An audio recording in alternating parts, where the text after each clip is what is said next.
There's a concept worth sitting with. In any organization, there are two parallel economies running simultaneously. The first is the work economy. This is where you live. Output, quality, reliability, craft. This is the economy you were trained to optimize for in school, in early jobs, in every piece of career advice you've ever received. The second is the political economy. This is where promotion decisions are made. Relationships, narratives, visibility, sponsorship, perceived trajectory. This economy has nothing to do with how well you do the work. Most people spend their entire career in the first economy and wonder why the rewards from the second economy never arrive. They won't. The currencies don't transfer automatically. You have to be present in both economies, or you're only being paid in one. And here's what makes it quietly devastating. The people who thrive in the political economy don't always know that's what they're doing. They're just naturally wired for it. They talk to senior people easily. They frame their wins loudly, not out of arrogance but out of instinct. They make people feel something when they're in the room. You might not have those instincts. That doesn't make you less, but it does mean you've been competing in a race while running on a different track. Stop and consider what you've actually been optimizing for. You've been optimizing to be irreplaceable in your current role. Think about that. Irreplaceable means impossible to move. Irreplaceable means your manager cannot afford to promote you.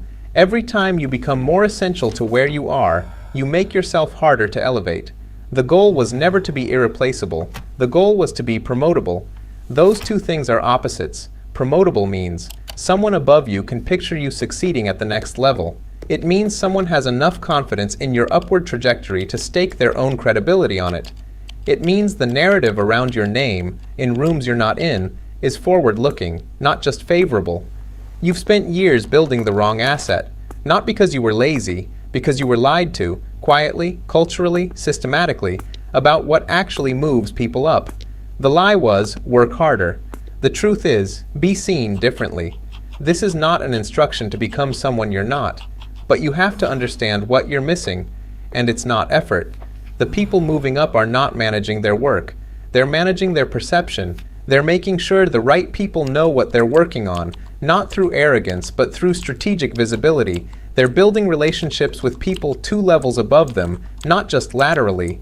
They're treating their career as something that requires active architecture, not passive accumulation. They're finding someone with power who believes in their trajectory, and giving that person a reason to advocate for them. One sponsor in the right room is worth 5 years of excellent performance reviews.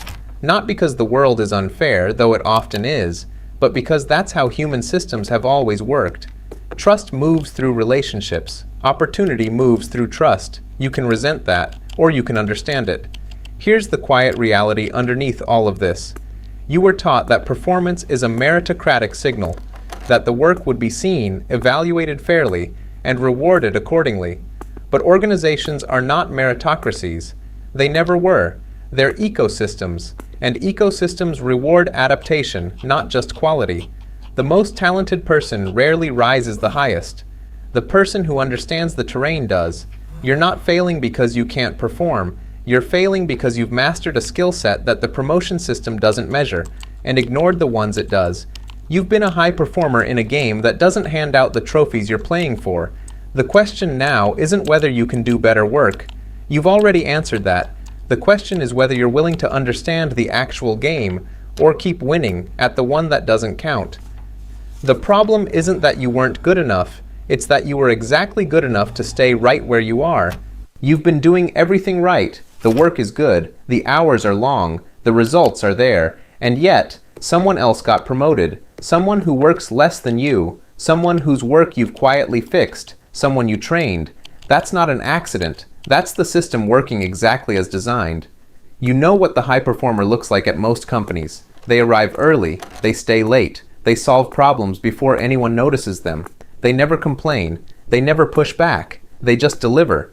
And they genuinely believe that if they keep delivering, the reward will come. That's you, isn't it? You've stacked your wins quietly. You've built a reputation for reliability. You're the person your manager calls when something actually matters. And you've been waiting, patiently, professionally, because that's what you were told to do. Work hard, stay humble, let the results speak for themselves. Here's the thing nobody tells you. Results don't speak, people do. Humility doesn't get you promoted, it gets you kept exactly where you are, performing, producing, invisible. The system doesn't reward your best work. It rewards the people who make the system feel like it's working. Those are two completely different things, and while you've been optimizing for the first, someone else has been playing the second game entirely, and winning.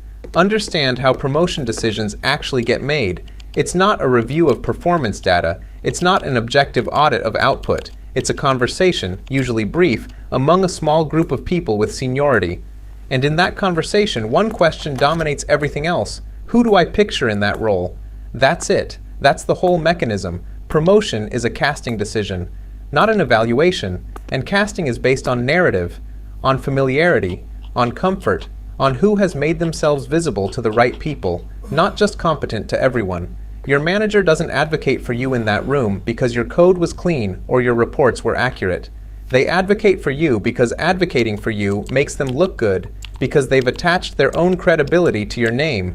If they haven't, you don't exist in that conversation.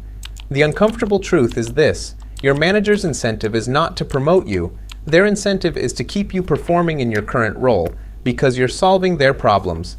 The moment you get promoted, they lose their best resource and gain a headache. So the very thing that makes you valuable, your performance, is the thing that keeps you trapped. You are not being rewarded. You are being used efficiently. And the system isn't broken. It's working exactly the way power structures are designed to work. The people at the top didn't get there by being the most competent. They got there by being the most legible to the people above them. Legibility means they could be understood quickly. Their ambition was visible. Their relationships were deliberate. Their presence in the room was consistent. You've been building depth. They've been building surface area. Surface area wins, every time. Here's what happens if you stay on this path. You keep performing. You keep getting praised. You get the emails that say, "We couldn't do this without you." You get the recognition at the all hands. You get the slightly above average raise that keeps you comfortable enough to stay. And you stay. 3 years pass. 5 years pass. You watch 2 or 3 people leapfrog you. People you mentored, people you corrected, people who were objectively less capable in the role you both held. And every time you tell yourself the same thing: next cycle, next time. I just need to do a bit more. But more is not the variable. You've already proven you can do the work. Doing more of it doesn't change the equation, it just deepens the trap. What you're losing isn't just a title or a salary band, it's compounding time. The relationships you're not building, the reputation you're not shaping, the rooms you're not in. Every year you spend waiting for performance to be recognized is a year your competitor spends engineering their recognition deliberately. You're not falling behind because you're less capable. You're falling behind because you're playing a game that doesn't exist.